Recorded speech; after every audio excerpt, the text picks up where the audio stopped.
But there is an additional combo with these cards with Zur Eternal Schemer.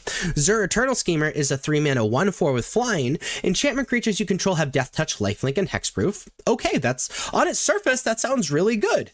Overlord of the Hauntwoods, Overlord of the Mistborns, and Overlord of the Flood Pits are all enchantment creatures, so having Death Touch, Lifelink, Hexproof with Zur Eternal Schemer on the battlefield is great. However, there's an additional ability.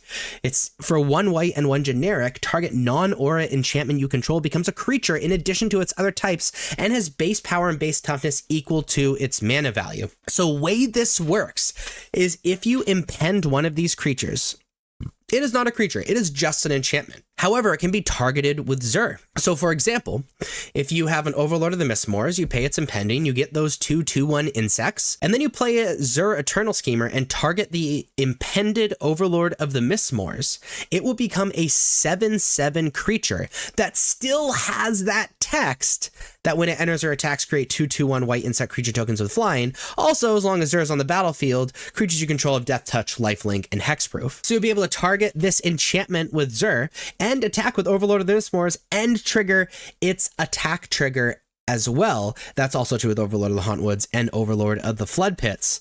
And if Zur is dealt with, then these creatures remain creatures even if they still have impending counters on them. The reason I put Leyline Binding into this category as well is creating a 6/6 out of like no creature is pretty good. The issue with doing it to Leyline Binding is if Leyline Binding's dealt with, then they get the thing back, so it's a little bit harder.